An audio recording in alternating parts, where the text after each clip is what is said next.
The Super Speedway Podcast is a Dream Bigger media production. For news, photos, show notes, and information about advertising on the podcast, visit www.thesuperspeedway.com. 3, 2, 1. Welcome to the Super Speedway.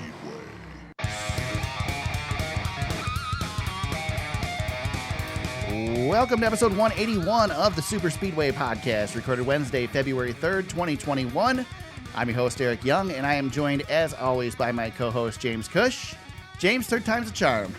Dude, we've been doing this podcast. We're coming up. This is going to be our, what, Eric, fourth season now? I don't know. I've lost count. Yeah, I know. Me too. But we've never had this much trouble getting the podcast off the ground. Yeah. And today I got yelled at for no reason, and your kids got yelled at. It was great. It was a disaster. Absolute disaster. So it's tough on my end because, as you guys have heard on the podcast before, I'm living in an apartment. This was supposed to be a temporary thing, and then COVID happened, and now we're still in an apartment. And so, you know, it's pretty open. I'm out here basically in the living room doing the podcast, and it's tough for everybody here because when we start the show, the intro plays and everything, it's all going through my headphones, so nobody can hear anything. It's just quiet here.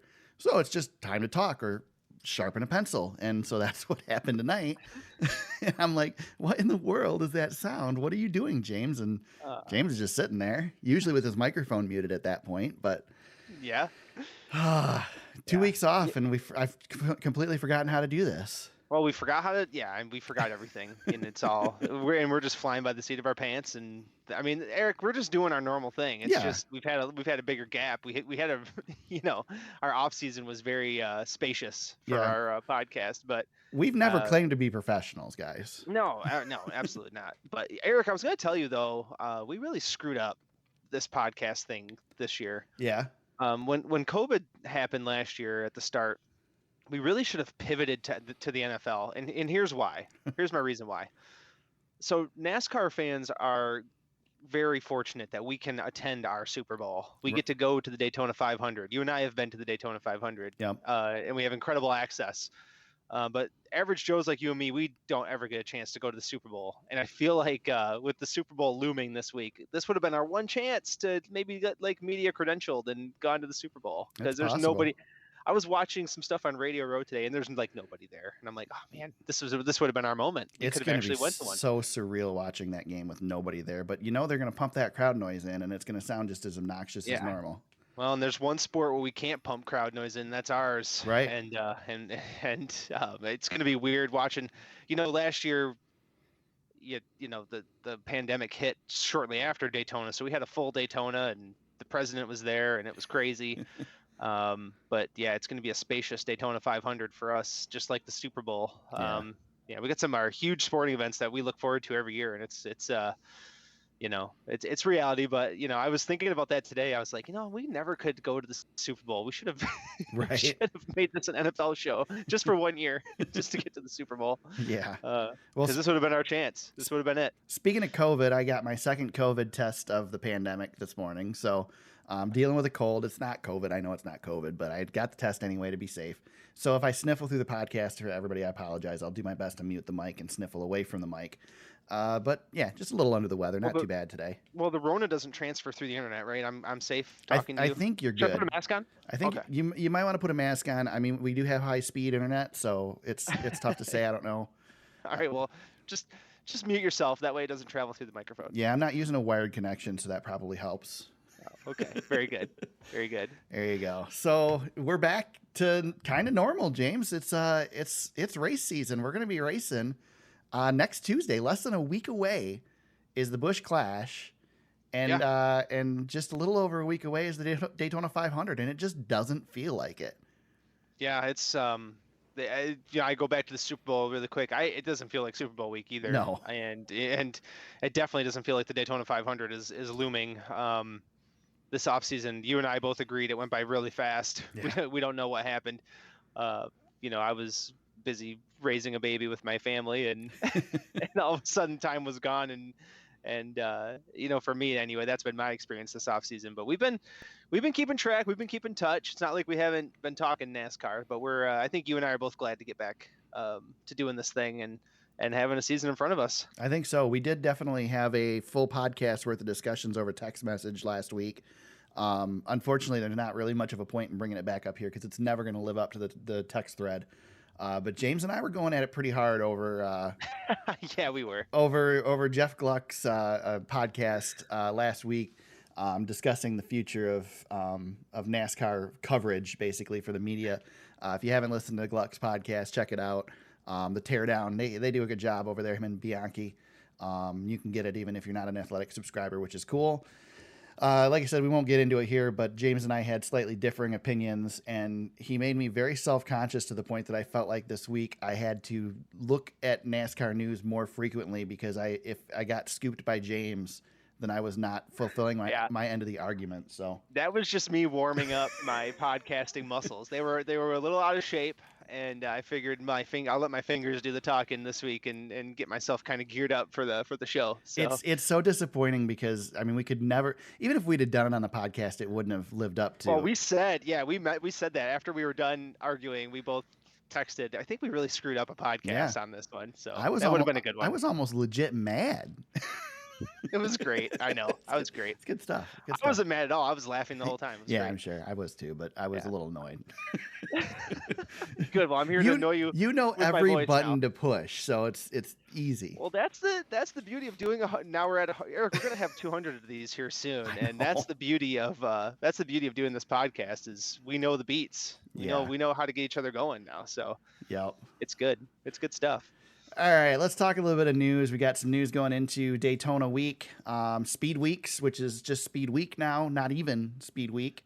Kick it off first. The news we got, it was today, wasn't it? The Ty Dillon news was official. Yeah, this today? Has been looming. If you're tapped into NASCAR news and Twitter, you've seen that Ty Dillon's been coming to drive the Clash for 23XI Racing, and that's what was announced today. It's official. He's going to be the first driver for that team. That's interesting. Todd mentioned to us off in our chat that'll be a really good trivia question down the road in the future. Who was the first driver? When that team's got 6 championships hanging up, just like its owner. Oh, right? Pump the brakes there, man. Pump the brakes. Hey, I got high hopes for old MJ. I mean, good for Ty Dillon. You would assume that's a quality ride to go into the Clash with, right? Well, yeah, it's a road course. I mean, the field's kind of equaled out, and Ty's not a bad road course racer by any means, but he's qualified for the Clash. Bubba's not.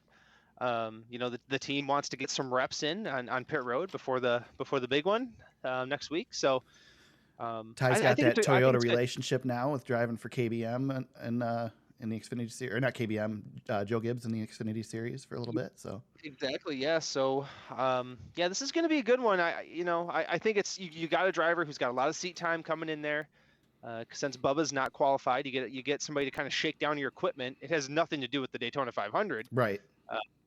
But just in general, that team gets to get on the track, get to have the pit crew, and the whole organization is going to be able to compete before the Daytona 500. I think that's valuable, regardless of what the format is. That team's going to learn a lot next week when they get to run the Clash. Well, and we're going to talk about the Clash a little bit, but in the off season, the Clash went from a race that was just kind of I guess we might as well do something if we're not going to run the oval, to now it's a pretty important race for these teams. And, a team like 23XI to get in there and get a car on the track on the road course a couple weeks before they run it for real. Yeah. There's a little bit more of a necessity for that. So it's not surprising to see them, pull some strings and get it done. Right? Yeah. You can't test, and you've got a driver in Ty Dillon who, like I said, has a lot of seat time. He can go back to this team and say, hey guys, here's what I'm feeling in the car. Here's what I like, don't like.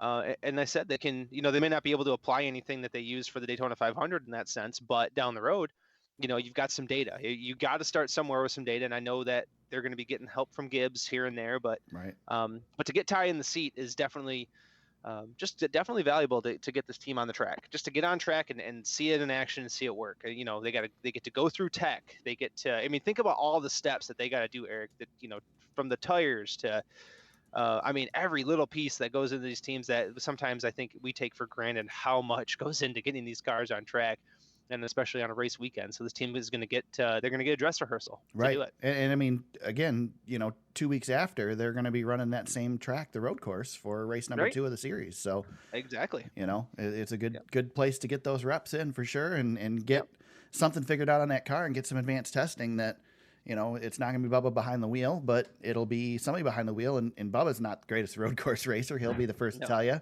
So Yeah. if Ty's a little better at it, maybe it gives him a little bit more information, better information going into that second race. So. Well, and Eric, I was going to ask you this one too. How do you think Bubba feels about not being the first one to drive his car? I don't know. Just how these drivers are, man. They Right. don't want cold dead fingers. That's what was that? Is that the famous Dale Earnhardt quote, or they'd have to? I don't know exactly how he said it, but yeah, he never wanted to get out of his seat. So I wonder how Bubba feels about that. I'm just kind of curious, but I'd like to hear him say something about it. But we'll see. Especially if Ty goes out and wins in it. Oh, that'd be funny. Yeah, it's not going to happen, but it'd be interesting. Well, and Ty's auditioning for lots of things, and if that team wants to try to run a second car someday too, there you go. Lots to prove. Yep, definitely a good relationship to start there for Ty. So, speaking of Denny Hamlin, Hamlin and FedEx extend their deal with JGR. Multi-year agreement. We don't know how many years actually, do we? Yeah, we don't. These teams are pretty secretive. I'm assuming they had a couple years left, and then they just extended on to that. So, yeah, Denny's gonna be driving for the FedEx 11 car for a little while longer here. So there goes all the rumors of him switching over to his own team. He's got himself set. Yeah, he wants to win championships and compete still. His team's not ready, so he's gonna have a chance to do that with Gibbs. If we look at driver owners in the past, Earnhardt set the formula with this sort of thing where you drive for a different team than you own, and it worked out okay for him. So, there's been a lot of drivers who've left good rides. Darrell Waltrip's a great example, to go start their own team and struggled very much. So, Denny's got, two options now. He's got two directions he can go. In the long run, and he's got job security. That's the thing. Exactly. He's got job security. Yep. Exactly. So, with the biggest news of the week, right? Pitbull coming up again in NASCAR. Yeah, our new owner of Trackhouse Racing. Yeah. Grand Marshal for the Daytona 500. What is is he given the command? Because I thought I heard. Yeah, I think he gives the command to start engines. I thought that Chip Weil or somebody made a comment about Junior having some things to say at the 500. So I thought they were hinting that Junior was given the command, but that'd be cool. Yeah. I think Dale wants to do everything you can possibly do before the start of a green flag. Why not, man? Yeah, I know. I love the fact that I've talked about this before. I love the fact that Dale Jr. is a fan just like the rest of us. Yep. He wheeled the pace car better than anybody back when he did it. So he did. And he went through all the things like, peeling off at the last minute. Seriously, it's like listening to him talk about this stuff is like listening to what I would do. Sorry, we got off the subject of Pitbull, but nobody really cares, okay. Right? Yeah, no, glad to have him around. Yeah, glad to have him around. That's the thing. Yeah. So yes, yeah. Beard Motorsports president Mark Beard Sr. passed away this week. Sad news there. I don't have a whole lot to comment on it, but we did want to mention it. Yeah, that team runs very sparingly. 4 or 5 races a year. With it was Brandon gone, but now we've got Noah Gregson coming in. And Noah said, "Go win the damn thing." Yes, that's what Mark would have said. So, pretty cool story from that aspect where Noah's got a chance to do something really special. And it's very sad that the owner of the team, or I guess he's the president. The team's named Beard Motorsports, for God's sake. But he's not going to be there. So you'd probably a little bit of uncertainty with that team. But they're coming to Daytona, and they're going to try to do it for him. And it'd be a heck of a story if they could pull it off. But just a bummer anytime this happens within always within the industry. Yeah, the guys invested a lot into the sport. Like I said, very sparingly with this team, but they were doing it. They were doing their thing. They had some good runs, and Brendan ran some great races for him. Oh yeah. That's a good restrictor plate or super speedway car, that's for sure. Yeah, absolutely. So yeah, that's a bummer. That's a bummer. Interesting news that came out this week on Ryan Preece and JTG. I can't ever say it. Doherty Racing. $1 in the jar. Yep. The 37 car this year will be an open car. It will not have a charter. They've only have funding for 24 races. That charter goes back to Spire Motorsports. There was a lot of talk last year that Preece wouldn't even be coming back. So I guess, he gets 24 races at least. If they can make the race. I think this is the nature of what we're going to see right now, because charters are in high demand right now. Yeah, absolutely. Yeah. And Brad Daugherty said, looking at the value of the charters, they just didn't have the means to buy it for 24 races of sponsorship. So, you're looking at possibly, he was very upfront and basically said, yeah, you're looking at possibly $8 million of spend to get that charter. And that's a big price tag for JTG, who was very successful as a one-car team for a long time. Yeah. Maybe stretching their means a little bit as a two-car team. But yeah, it would stink to see Ryan not get to chance to run a full season, but it looks like that's going to be the way this is going to go here. They're going to have to stretch out these 24 races.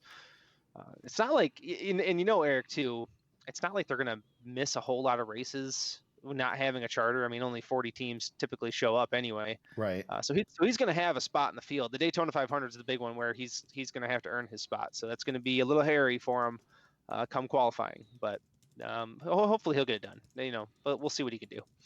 Yeah. Put the pressure on him. That's for sure. Yeah, definitely. I like Brad Daugherty. He's very open with what's going on. I mean, obviously he's, involved in broadcasting and stuff and on Sirius XM. He's been really good with, he kind of reminds me of Bob Levine, except he's not whiny. He's very open with what's going on with this team and what goes into this stuff. And he tells it how it is. And so we've learned a lot from Brad.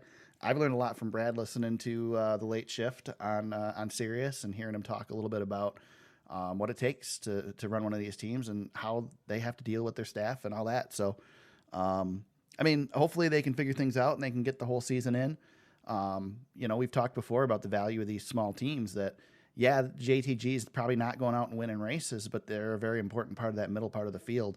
They're certainly not back markers. So this is your, I guess, your average. Yeah. Cup.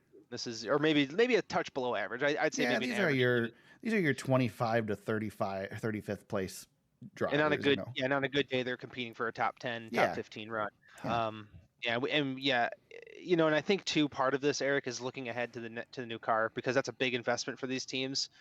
That's going to be coming, and they're going to have, how many new cars is JTG going to want to build and buy right this season? So this could be working out as far as more of a long-term plan for them as well. I think these teams are running on a 2-year, budgetary window here with everything going on this season. So, I think there's bigger plans here for these guys if they can get on the track. This was an interesting thing too, because we discussed last year about Spire and the second charter, and I guess it was kind of nobody really knew. We kind of thought we knew where the charter was coming from, but they were planning on driving this car, so we got our answer. Yeah, Spire. I mean, why? You and I've talked about it before many episodes ago, Eric. But I mean, just kind of watch them. Yeah. They are making their moves to compete here sooner rather than later. They want to be a top 10 contending team, and they're starting. They were a laughing stock for a little while there. People just thought they were trying to make a quick money grab and get out, but no, they are making some very interesting moves. They have a long-term plan that people didn't realize they had. Exactly. Yeah, they're the Queen's Gambit. Yep. they're playing chess right now. Yep.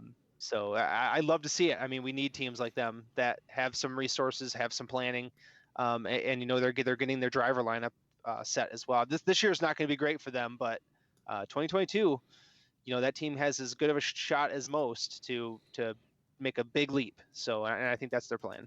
Yeah, I agree.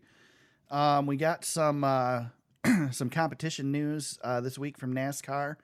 Some notes and whatnot about what to expect going forward. I'm trying to pull the article up right now because, like an idiot, I didn't put the link in the notes. The biggest news out of it, I think, is the fact that the new car is ready to go. James. Yeah, man. That's I was surprised. Yeah. I last I had heard they were not very happy with how it was running at the Charlotte Oval. So. There's probably a lot more aero testing going into it, but yeah, I mean, it looks like they've got the base done, which is good. Right. Which these teams can start planning and start budgeting for 2022. Yep. A couple other interesting notes out of this. First of all, we will have no major changes to the current car, but a low downforce, high horsepower package be used for Darlington, Nashville, which we already knew about. The Daytona Road Course and likely Circuit of the Americas, those have just been added since we discussed it before. And then the chicane will remain at the Daytona Road Course as well, leading to the start-finish line. So I think that's good.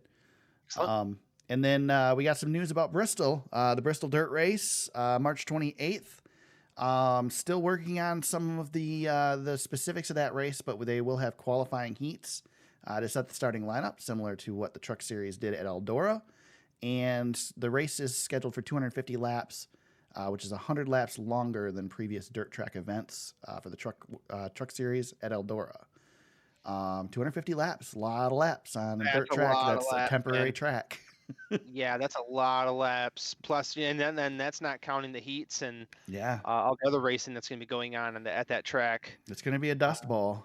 Hope everybody's ready.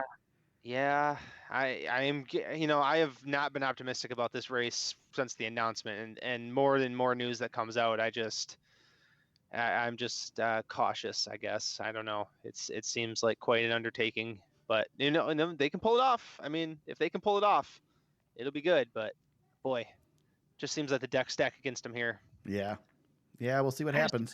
I can't imagine they're just going to go in and completely fumble it. They gotta have a pretty good thought that they can pull this off, James. They're not. Well, they have to have. I mean, NASCAR is not stupid. No, and they've made stupid mistakes, but they're not stupid. Oh, and they have to have the data in place to know how this dirt can hold up. Right. And they've got really smart people behind the scenes. Tony Stewart had a strategy, and that crew at Eldora, they had strategy for how to make that track last for those trucks, those big, heavy trucks that were running out there. Terrible job the last race with it, though. Yeah, but the early stages, man, they really had it. They really had it down. For the most part, I think one year they got it way too wet. Do you remember that year? Yep. That was the first year I covered it, I believe. Yeah, that was the Mud Bowl. That was so much fun to watch on TV. Oh my God! But yeah, that was the 2019 one. They didn't. They lost the track in 2019. Yeah.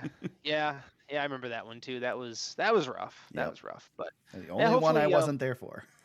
Good. Yeah, we made the right decision. Yep. Yeah, we thought, we went to that first one. We thought it was going to be a complete disaster. So yeah. But yeah, and that's kind of where I'm thinking we're going here. But we'll see, man. I as we inch closer to this race, it's going to be a big deal. So I hope they can pull it off. I just don't know. Field limits for the cars, we're going to keep 40 car limit for the Cup Series. Xfinity Series and the Camping World Truck Series fields will be capped at 36 vehicles when there's qualifying held. If there is not qualifying scheduled or it's canceled because of inclement weather, the field will expand to a 40-car minimum. So interesting just to let those guys that show up there who don't get a chance to get into the field possibly get in. So, and then the last real interesting thing to me was, and I think this is a great move, it's probably one of the better decisions NASCAR has made in the offseason. They've clarified their stance on the pit road penalty, where if a crew member slips and accidentally places their hand in the pit box while reaching over the wall for a tire, they will no longer be penalized, which just makes sense. I get that the way the rule was written, they had to enforce it, but it was silly. Right. Yeah. I mean, that is a silly one. You're having people's entire races, or in some cases, entire season being destroyed by a slip. Yeah. Can you imagine if somebody like Chase Elliott lost a chance to, be on the well, and that's the thing. Like Chase's team made their mistake they made and corrected it, but slipping and accidentally placing your hand on the pit box is a penalty. Come on, So this is good. It's a good move. Right. Yep, I agree. All right. Any other news that snuck in, James, at the last minute? I don't think so, man. I'm scouring the Twitters as we speak. So yeah, we can get to. I think we can get to one of our favorite annual traditions now. We probably should have noted this at the beginning of the podcast, but yeah, we should have. But we'll let the faithful who stuck around and listened for more than 15 minutes to to get the surprise that it'll be in the tease too for the episode and probably in the title of the episode. But that's the thing too is if you're an avid listener of this podcast, the five of you out there, I was gonna say those couple people. But here's the thing. This doesn't always pay off in the moment. So when we do this is fun, but it's halfway through the season or 3/4 of the way through the season when Eric brings it back up. That's when we have more fun with what we're about to do here today. Right. Right. So it's for those of you who don't know what we're talking about. It is time for our 2021 season predictions. We have a pretty good template that we've used for the last at least 2 years of a bunch of questions that we answer and make predictions throughout the season. We've modified it a little bit based on current situation and everything. But yeah, let's get into it. So first question, James, and I left it the same way as last year, so you get the first answer just like you did last year. Nice. One big gamble. What's your one big gamble on the season this year? Oh my gosh, we're starting off with the big gamble, huh? I know, right? We probably should have done that last. Yeah, that's okay. The big gamble. I don't even know Oh what my- mine is. And we have to, make note too. The big gamble is a big swing Yes. for us. So you're going to Vegas. The odds aren't great. You're making a big gamble. Yeah. So my big gamble for this year is that William Byron will compete for the championship. Can I do that? Yeah, that works. Okay, perfect. I'm going to do that. That's going to be my big gamble. I'll say that William Byron has a heck of a season and wins some races and becomes a championship contender right out of the gate. My big gamble is going to be, and I'll take it a little bit further, because if last year I would have made the gamble that Kevin Harvick wouldn't make the Final Four, we probably would have allowed that to be a big gamble. But after this season, I would have allowed that. so I'm going to predict that my big gamble is that Harvick has a Kyle Busch-esque season next year, and Harvick doesn't make it to the round of 8. I think it's a bigger gamble than mine. I think so. It's probably bigger gamble. completely off, but Well, I will say, just going against you a little bit here, I want to push back. We're running pretty much the same stuff we ran last year, but we are running more road courses. So that is true. that's the one thing that Kevin doesn't have going for him. But yeah, everything else that's a big gamble, man. He dominated. I'm just looking at his numbers from last year again. It's a stupid one, but I had to have something. So ridiculous how good he was last year. Yeah, but we would have Still- never said he wouldn't have made the Final Four last year. We were I know. calling for him, So I know. Yeah, we were all on Harvick last year, and look, oh my God, yeah, it's what a disaster that was. Oh my God. team to watch in 2021. I believe that my choice last year was Hendrick, and I mean it's not a big gamble or anything, but I've got to go with Hendrick again, right? I mean, yeah, Hendrick I think is on the upswing. We're in the same car that they ran last year. They were starting to move forward last year. The experience level is a little different this year, but I mean, Jimmy didn't do much last year, so I don't know that it's going to be a huge change. I think, boy, this is going to sound slanderous.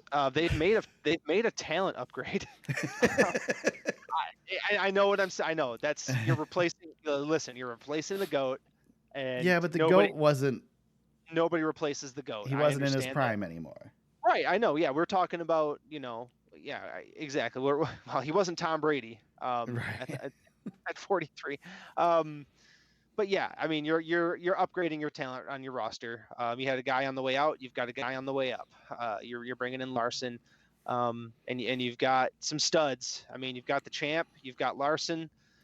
Bowman's no slouch, and if Byron can make the leap that I've been waiting for, I'm waiting for William Byron to make the leap. It's got to be coming. Got to be coming. This is the time for it, man.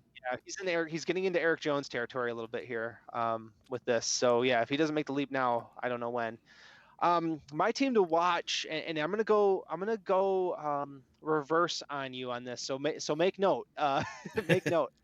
I'm worried about Stuart Haas, and I'm worried about them from the talent side of things. I'm worried about them. Kevin Harvick is now entering his. Oh my gosh! Hold on just a second here. I'm working my way through my notes. And I mean, he's not going to make the round of 8, so obviously that. Yeah, he's coming into his age 45 season. Yeah. The drop off's going to be there, and he's been carrying that roster for a long time now. And I'm still unsure about Eric Almirola. I think he is what he is. I have high hopes for Chase Briscoe, but he's a rookie, so I'm worried about Stuart Haas, and I want to see them still compete. I just don't think they're positioning themselves very well here for the future. I think they've definitely gone less expensive on driver talent, and I just hope that the equipment that they're bringing to the track is going to make up for some of that. So I'm worried about them. So I want to keep an eye on them and see if they can, I'll exceed my expectations. Let's put it that way. There you go. I can't disagree with you. That's probably better than mine even, and mine I think is a given. So all right, next one. Pick 2 drivers. We gotta fix this. One of my favorite ones. One of my favorite ones. Pick 2 drivers that made the playoffs last year who won't make it in 2021. Now there is a catch here, because we are limited that we only have 15 drivers to choose from, because it's kind of cheating to pick Boyer because we know he's not going to be in the playoffs next year. So you can only pick out one of 15 drivers who are not going to make it. I'd like to add another rule for you. Okay. Let's not allow us to pick Larson to be in. Okay. I'm good with that.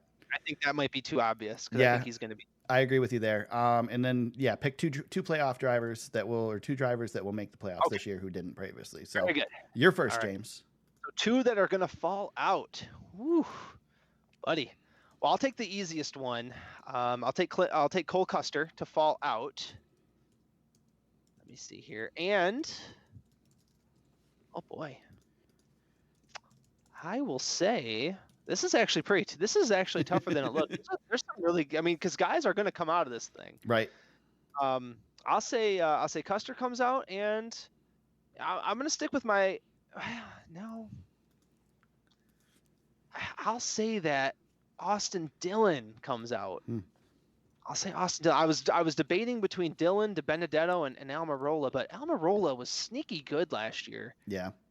Better than people are going to remember. So I will say Austin Dillon. Somebody's got to come out of here, and he only had 9 top 10s. He had the win, which got him in. So I don't know if he's going to win every season. So I'll say Austin Dillon. To be fair, nobody has to come out of here. All these drivers could make it again next year. That's except true. For this is tight. This is tight on talent. This is very tight on talent. Yep. So, yep. All right. That's my 2. Who do you got going in? 2 going in.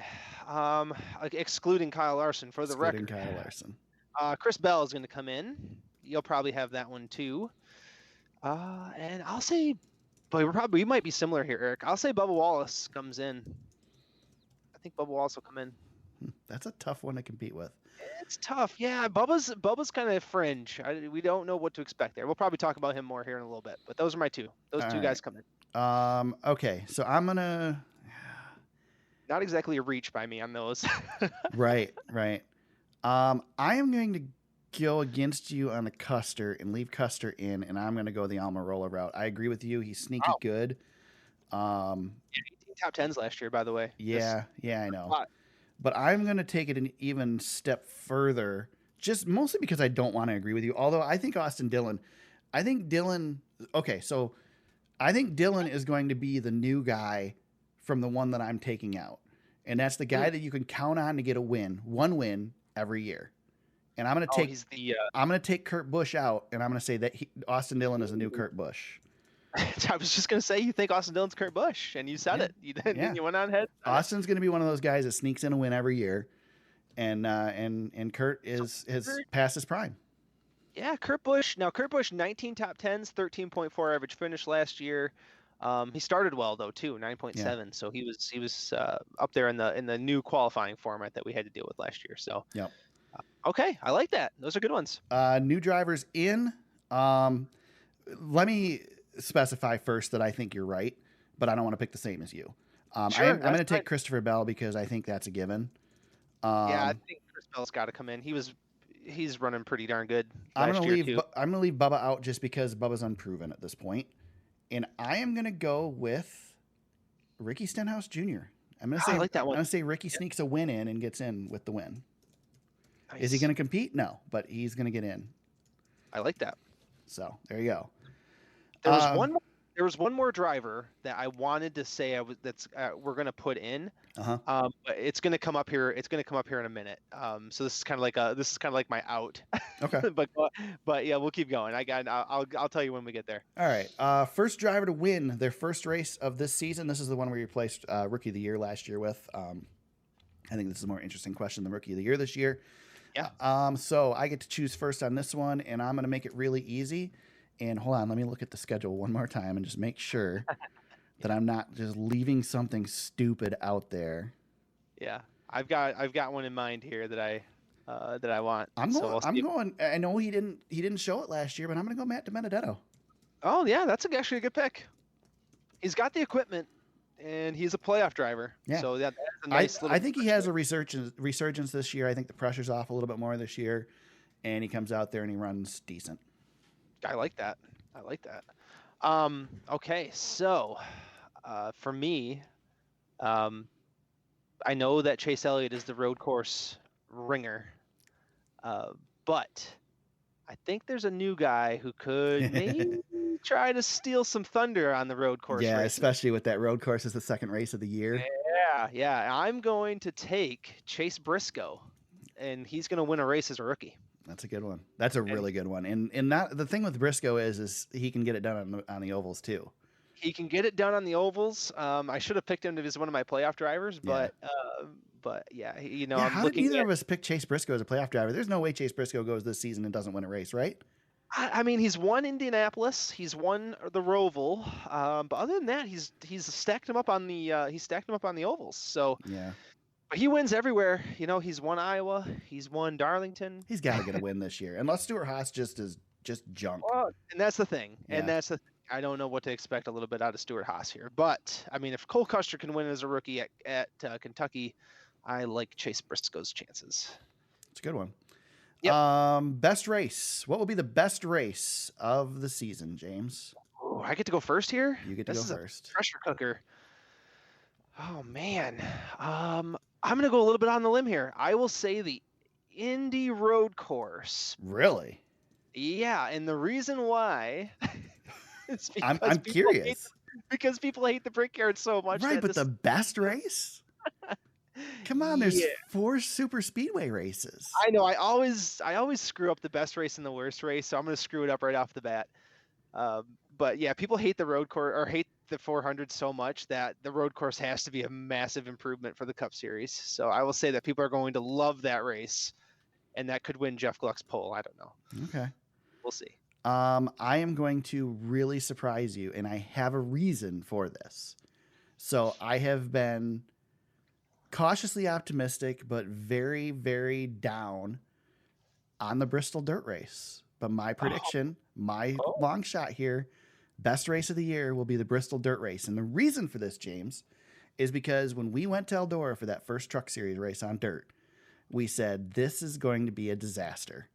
And we went out there and we watched practice and we watched them spin and spin and spin. And they started to figure it out, but they still didn't look like they knew what they were doing. And that race was the best race of the Truck Series season, potentially one of the best races of the Truck Series ever. Probably the best race I've ever been to in person. Yeah, definitely. 100%. And yeah, I'm going to say that the Cup Series is going to surprise us and do the same thing. I mean, here's what I like about that pick, because if they do nail it, it will be the biggest hit. Oh, of yeah. the year. Yeah, if they nail it, this race will be cemented in the future of NASCAR. Yep. If it fails, it'll be a one-off. Right, and it will possibly lead to more dirt races. Yep. Down the road if they can pull it off. So yeah, I agree don't see. I don't see building a new car that looks like a sports car and then racing it on dirt. I just don't. That's right. Yeah, that's right. That's why I think they're doing it this year. I think so. If it flops, it flops. Yep. That's the thing. Yep. So, worst race, and I get the first pick on this one. Yeah, I really screwed this one up last year. So. I am going to go with. I'm just gonna be real specific here, and I'm gonna go Pocono 2. And my reason being that I don't think Pocono is gonna be that good, and I think we proved last year that the doubleheader kind of sucks because you know what you're getting in the second race, and it just doesn't change enough from the first race, and so I'm going that route. Well, so for me, I have a few contenders here. Okay. Even the chance of my don't pick New Hampshire because I picked that last year and that was wrong. Oh, no, New Hampshire's been good. Yeah, New Hampshire's been real good. I want to say Nashville, but I'm not going to. Yeah, I know. I was tempted to go there too. I'm going to say we're going to start the season off with kind of a dud at the road course for Daytona 2, I guess you would say. That was my second choice. Yeah, I'm going to say that's going to be a stinker because it was kind of a stinker last year, and it's going to be a big old downer. So. Yep. Yeah, I know. It's sorry guys. Yeah, that was my second choice. This track's just not made for Cup cars. I'm sorry. It's not. That road course is just not made for Cup It's cars. not made for a short race. It's made for a long endurance race. If we wanted to run a 12-hour or 6-hour Cup race, great. Yeah, and that's But the thing. it's just not perfect for a normal length race. I know, and I'm really glad that NASCAR has the flexibility built in to be able to run there, and I'm glad they do it. And it worked last year. I mean, it worked. It did. Yep. It's just not a great race. So there you go. I agree. Final four. James, pick your final four for 2021. Well, and I think I did this. I think I did something very similar to this last year, but I think I picked Byron in the final four last year. So I've already done that again. So I'll say Byron's one. Byron will get in there because I have to stick with my pick. So right. You don't have to, by the way. Oh, I'm going to. It's kind of cheating to not to do that, but I know. And there's no reason at this point, looking ahead at this schedule, to say that Denny Hamlin and Kevin Harvick will not be back in there. Those guys and Harvick will get himself back there. So I'm going to play the odds, and I'm going to take Denny and Kevin. And then one more to get in.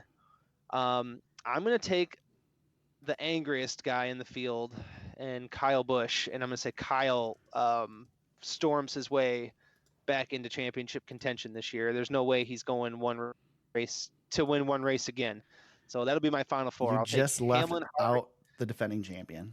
I did. I left out a lot of guys, and I'm sorry. And Chase Elliott is definitely a contender. Please don't get me mixed up. But I said that my big reach was going to be that Byron will compete for the championship, and I'll throw that in here too. If I'm going to go in, I'll go all in. Okay, I like that. And you're writing Chase Elliott right now. Yes, I'm definitely putting Chase Elliott in. He's I mean, come on, he's the champ. I am going to go with Joey Logano as well. I just feel like Joey's too good. I know he didn't have a great season last year, but he's too good to not be there. Joey knows how to get to that championship race now. Yep. Like, he figures out how to get there, and Brad's that way too. I don't think there's any way that Kyle Busch doesn't make the Final Four this year. Yeah, we're both banking on the same thing there. Angry Kyle Busch. There's no way 2 years in a row he does this or doesn't do it. And then I think that I know that I'm kind of going way off here by leaving both Harvick and Hamlin out. But I think Harvick, I honestly think Harvick has run his course. I think Harvick's going to be on that downward slope, make me look stupid and go out and win 10 races this year. But I think he's on that downward slope. I think there's new guys coming in. I think there's enough talent that didn't perform last year that's going to come up and perform this year. Like I said, there's no way that Kyle Busch goes with only one win in 2021 again this year. Yeah. No way in a million years. And I think the same thing with Hamlin. I think Hamlin's had so many shots. I just think he's out of shots. And I'm going to pick Martin Truex Jr. as my fourth. That's a great pick. Yeah. And you're on to something there with Kevin Harvick too. The fact that that team did not run well for a good stretch towards the end of last year. So you've got yourself a good point there. I just think that team's going to show up. They're still going to show up fast at some of these ovals, and I think that might be enough to get him close. So that's why I kind of stuck with the odds there. That's why I went with those two guys. But yeah, I like your Final Four here. I think you've got a I like your Final Four better than mine. All right. And I'm not. I think Logano is my wild card. I think Logano could very easily be replaced by Harvick or Hamlin, or Keselowski. Or Keselowski, yeah. Yeah, and we should mention Brad's again on a contract season with something to prove. And he said, but I think that becomes a distraction again. He said yesterday too, how did he say it? That the results will show themselves for his next contract. Right. Because I think he's mad too. I think he got a raw deal. COVID really messed up his future plans. So, and I don't think he's a stay at Penske. So that's another reason not to take him. But, he's got something to prove. And he was second in the championship last year. We shouldn't forget that. Yep. For sure. All right. So 2021 champion. Who are we going to choose for our 2021 champion? So I get first pick on this. And James, my pick is inspired by you. Ooh. How do you like that? So let me explain. And I'm going to give it away as soon as I say this because you encouraged me to listen to a podcast this past week, and it convinced me who the champion's going to be this year. Oh. And I jump in my time machine, and I flash back to 1992. Oh, Pause Reg Pod. There you Yes. go. Positive Regression Podcast. 1992, we had one of the most epic championship battles ever.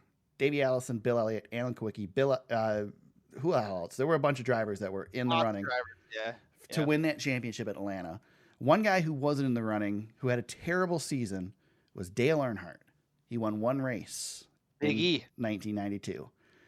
Guess what he did in 1993, James? And 1994. Yeah. He came out and won some championships. Kyle Busch repeats, becomes your 2021 champion. I like it. There you go. I like it. So not to pick the same as you, but you can go ahead. Now I want to give my reason. I love your reason, and I'm glad you brought that up. That was so good.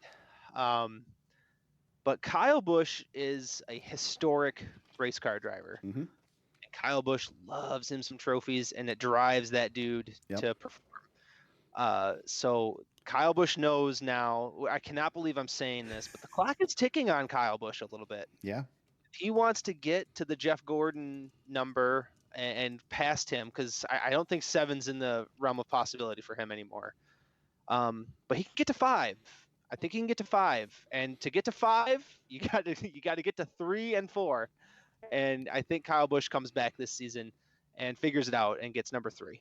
Yeah, Kyle Busch, and with number 3, Kyle Busch can finally surpass Tony Stewart and the all-time drivers list. Until he gets number 3, I will not allow it. there you go. But once he does, he can have it. So an interesting thing when I went in and did some digging this past week, now that Jimmy Johnson has left the sport, Yes, Kyle Busch has the most championships of any active Cup Series driver, that is correct.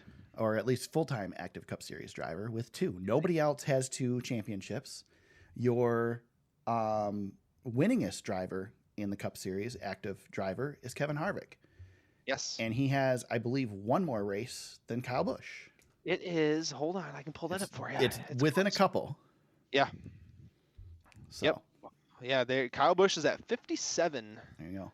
career Cup victories. Let me get you one Kevin Harvick here just a moment. I want to say he's at 59. I think you're right. I think he's at 59. Maybe he's at 58. Hold on. Kevin Harvick is at 58. You're right. there we He's go. one ahead. So 58. Yeah. So Kevin Harvick and Kyle Busch.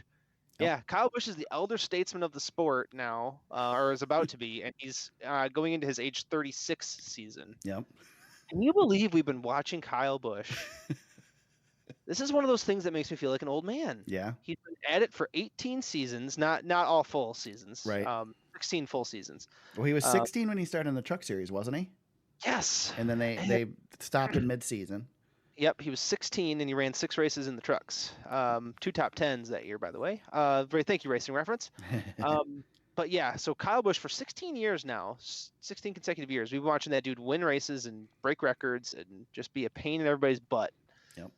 He's 3 wins away from 100 Xfinity Series wins. And it's just, I mean, golly, man. I don't know where it stops with him, and last year is definitely an aberration, but the guy's got to win races, and he's got to win championships, and he knows that. He knows that. Yep. That team's going to perform. That's why I'm banking on him. Speaking of Kyle Busch, he's going to run 5 Xfinity Series races this year. He announced that this week. We didn't have that in the notes, but I'll mention it since we're right here, although now I have to find them in this article. He's going to run Atlanta Motor Speedway, Circuit of the Americas, Texas Motor Speedway, Nashville Super Speedway, and Road America are his starts in the Xfinity Series this year. I think is he to the point where he's losing on purpose because he knows when he gets to 100, he said he was going to retire? I don't know. I don't think Kyle Busch has it in his blood to lose on purpose. Okay. I think you could give him $2 million to lose and He would do it. and give him $0 to win, and he would win. Yeah. That's what you got to love about that guy. I mean, love him or hate him, and God knows a lot of us haven't liked that man over the years. But Kyle Busch would be pissed shows to up to lose win, the baby. race to the bathroom. I mean, Yep. He's got that same gene that the guys that we love have. Tony Stewart, Dale Earnhardt. I mean, come on. You got to love that. yep. Got to love the guy. So there you go. I'm surprised we both picked him, bud. Yeah, I'm not. I think we both.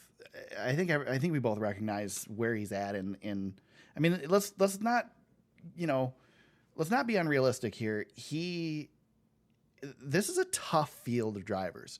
It is probably more competitive now than it's ever been, regardless of what people will tell you that are diehard or longtime fans of the sport. It is way more competitive now than it used to be. It's hard to win multiple championships, as evidenced by the fact that there's one guy now that has multiple championships. Well, and we need to start thinking of NASCAR kind of like how how college basketball, they'll say Tom Izzo has been to 7 Final Fours, right? He's got 1 national championship, but he's been to however many Final Fours. Yeah. I think in NASCAR, we got to think the same way. Kyle Busch has qualified for all but one. Yeah. All but one championship for. I mean, that's remarkable. Yeah, that's a good point, is we really do need to change the way we look at it. Mm-hmm. It's not just the championship anymore. I mean, Chase Elliott, could he get to 7 someday? I mean, he's got the years, but those years, if you look at Kyle Busch, I mean, those years run out on you fast. Yep. Kyle's got plenty to go. Kyle Busch could compete for 10 more years at a fairly high level. Look at Kevin Harvick. But yeah, it's running out of time for those guys. But yeah, Kyle Busch, I'm surprised I picked him too, but hell. I'm surprised. I'm actually surprised. I'll take the best driver in the sport. If you're asking me, with all these rules laid out, like we're coming back, the season's going to be the exact same. We got a few more road courses down there. That's the funny thing, though, is we're both making this prediction based on last year where Kyle Busch sucked. I know. But he got better. And he's the best driver. He's just the best driver, and he's got the best stuff. And he's got a new crew chief this year, different way of looking at things. Yep. I think things change. There's no way that team goes 2 years with the results that it had last year. Damn right. Yep. If it does, some stuff's going down. And that's the thing too, man. And that's the thing. Like you said, this is super hard. Chase Elliott is no joke. Yeah. He is no joke, and he is going to be there. Yep. Odds are he's going to be competing for a title again. Yeah. And Kyle Busch has got to go through him. He's got to go through Hamlin. Hamlin's no joke either. And we can pick on Hamlin for not getting it done in the big moments, but that dude's there. He's going to be there. He's always there. And he's always there. Like you said, Harvick's been there, and then you've got both Keselowski and Logano, who are always just waiting there in the wings. We haven't even mentioned Martin Truex, who's still not done. He's still not done. Well, and then you've got Ryan Blaney, who has massive potential, and he's looking for a breakout year. He could click at any moment. I think Blaney's got the talent that he could click at any moment. And then again, you got William Byron, who is a possibility, and then nobody knows what Kyle Larson's going to do in a Hendrick car. That's what I was just going to say. Yeah, I mean, Kyle Larson's going to have the best stuff he's ever had, and if you think Kyle Larson, there's going to be a learning curve for Kyle Larson to get back in the swing of things with the Cup Series. Nope. He's that good. Yep. He's that good. He's going to get out and he's going to compete for the Daytona 500 win. Yeah, he's every bit of the driver that any of these guys we're talking about.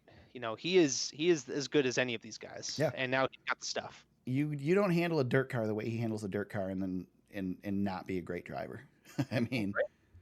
Yep. So it's it's all up in the air. But one season coming up, man. I'm looking forward to seeing what we've got with a lot of this stuff. Do you not feel like, I know we talked about this before, I just feel something special this year. I don't know what it is. They were talking about it on Sirius, and they feel the same way.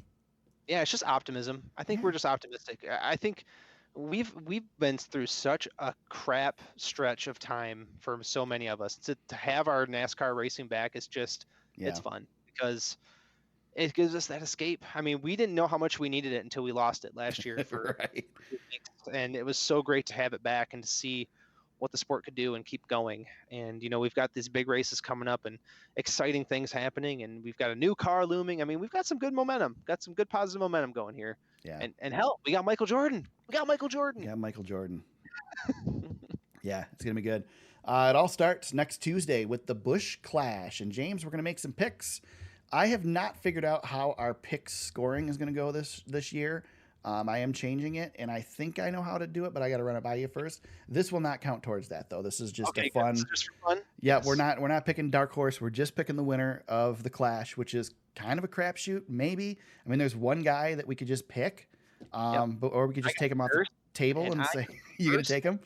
I'm taking him. Just put him down. All right. Put him down. James is taking Chase Elliott. All right. That was easy. And then I am going to go with one of the other road course ringers that tends to be hanging back there in second when Chase Elliott wins. And I'm going to go Martin Truex Jr. I like as my that. winner for the Clash. Yep. Good deal. So there we go. What do we expect out of this race, James? Do we expect it to suck, or is it going to be a little no holds barred like it has been in the past on the big track? Yeah, I don't have high hopes for it, but I think the Clash is never great, no matter where it's run. I guess at this point now. Yeah. But either way, it's exciting to see the cars on the track. I'm ready. I don't know. I didn't really mind them tearing up everything last year. I thought it was kind of fun. So ridiculous. It was ridiculous. It was stupid, but I don't know. I think this is the final nail in the coffin. I think this race will end Clash forever. It could. Definitely could. They're not going to want to tear up cars at the beginning of next year. I'll tell you that. No, and I don't see them. I don't see this race being a success. I mean, we're going to be excited. We're going to watch it on Tuesday night because it's a race, but I don't see it being a success. Yeah, I agree. So, let's see. How many laps are we running this thing? 35 laps. End of the first stage will be at lap 15. 2 stages for this race. And there you go. 7 o'clock Tuesday night on FS1. Yes, and they are bringing in extra lights for this because the cars don't have headlights. So for any new fans out there, this is definitely gonna be kind of cool to see a road course under lights. I guess that's gonna be neat. Yeah, that'll be neat. Yeah, I mean, we don't have that very often. The only time that this race would be cool is the fact that it's the first race of the year. So at least we get to see some cars on the track. But hopefully we could get some rain. Maybe that would. I'm not a huge fan of racing in the rain, but that would lighten it up a little bit. That would. It's Daytona. I mean, let me ask this: can we go 3 weeks in Daytona without a rainstorm? No, I don't know about this. Well, Todd's not there, right? So yeah, we can. We can. Yes, we can. Let's just hope it rains during a road course weekend and not during the 500. Jesus. Yeah. We got the rain delay last year. We're not going to get a rain delay again this year. Sucked so bad. Dad did. It was awful. Todd. All right. Yeah. So we'll next week we'll be back. I'm assuming we haven't talked about this. We'll probably record Wednesday night again, and figure out. We'll go over how our in-house picks are going to go for the year. James is going to set up the fantasy league again, so we have that, right, James? Yep, and everybody can start joining up. Just go to NASCAR.com. It's NASCAR.com's official fantasy live. The Super Speedway, 3 different words, the Super Speedway, and just come join us. There you go. Let me see. I'm looking at the rules from last year, and it just says that fantasy season, everybody who was in our league last year will be carried over. Okay. So I'm going to leave that go, and then if anybody wants to come and join us, go ahead. There's no password or anything. Let me double check that for you, though. Yep, I think we're good, guys. So yeah, just come join up with us, and we'll have some fun. Here's what we're going to do. I'm going to make an executive decision right now, because I know that I am not going to. If I promise to give a prize away at the end of this thing, I'll forget and never send it out. So I don't want to make a promise, for the winner and then not do it, because that would suck. Also, there's question on whether certain people can participate if we put a prize up. So we're not going to do a prize per se. But what we'll do is the winner of the fantasy, this is the winner of the overall championship final, whatever, not regular season winner, not playoff winner, the winner of the overall. Yeah, I was the playoff winner last year. That's all that matters to me. Yeah. The winner of the fantasy league will be a guest on our season wrap-up show of the podcast. So there you go. Todd, you're coming in. Right. That's what we'll do. If you don't want to do that, then we'll just shout you out and give you a lot of credit and all that. Ranger's no joke at the fantasy league. He always gives Todd a run for his money. It was only 90 points last year. That was good. That was a good season last year. There you go. Yeah, it was fun. It forced me to watch races live, which I probably won't do again this year. But who knows? With the pandemic, if I'm still sitting at home, yeah, maybe I'll watch them live. We'll see. So there you go. James, got any shout outs this week?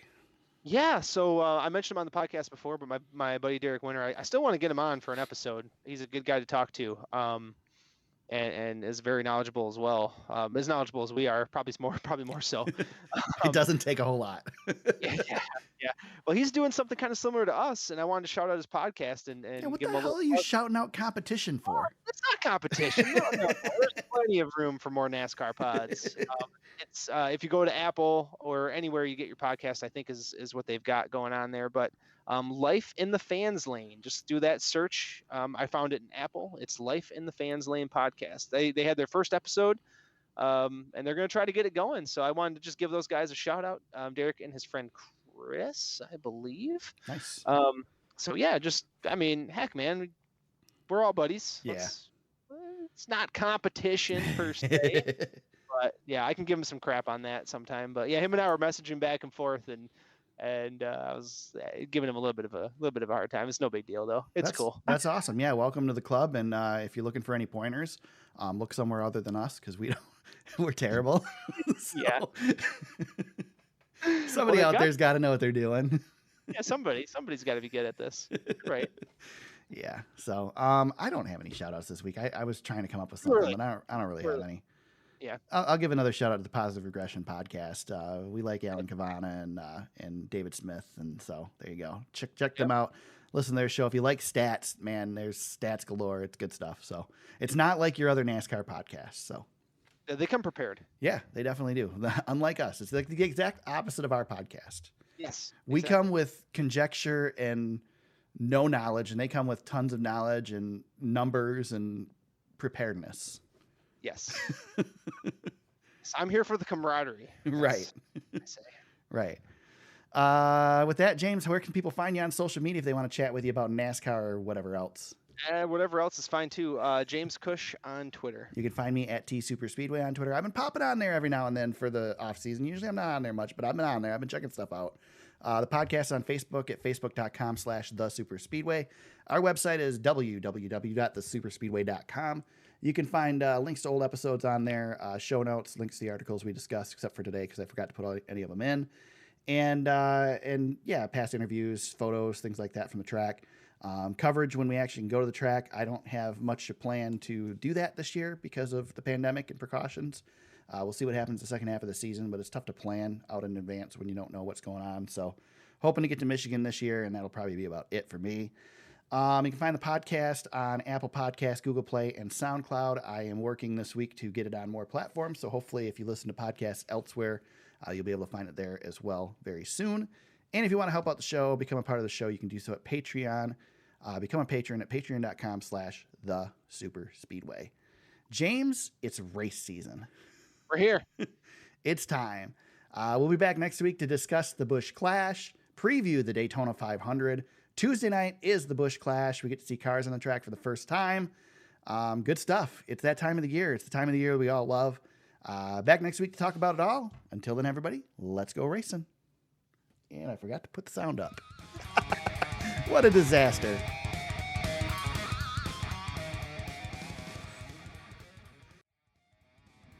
Welcome to episode 181 of the Super Speedway podcast, recorded Wednesday, February 3rd, 2021.